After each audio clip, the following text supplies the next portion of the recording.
Adobe reported pretty strong quarterly financial results in their most recently completed Q3 2025 fiscal quarter, but the stock price failed to gain in response to those good results.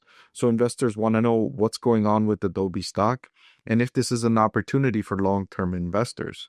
I'll share with you the details from the latest quarter according to what the management team said about it.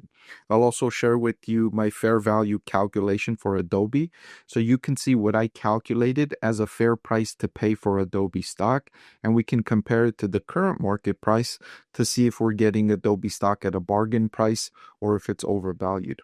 I'll do all of that in this short video, so let's get right into it after a short message from my sponsor. So Adobe's management team said that they had another strong quarter and delivered double-digit top-line growth and profitability.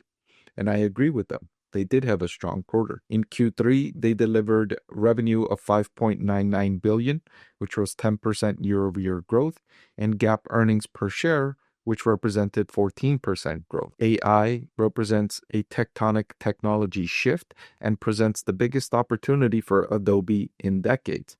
And this part, I don't agree with management. Well, I guess you can say it is an opportunity for Adobe, but it's also a risk. And in fact, artificial intelligence is the reason why Adobe stock is trading at such cheap valuations. On a forward price to earnings basis, Adobe stock has never been cheaper. And the primary reason is because of artificial intelligence and how competitors are using artificial intelligence to offer products and services that compete against Adobe's products and services, and those are gaining traction with end users. So Adobe's management team saying that creativity has always been the core to the company's mission. They're infusing AI across their flagship platforms, including Photoshop, Illustrator, Premiere, After Effects, etc. And I would say that this is an area that I would like Adobe's management team to make more investment. The company generates very strong cash flow from operations, and it's a relatively asset-light business model.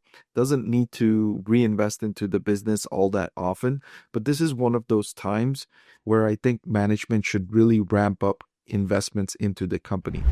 Click the link below to watch the full video.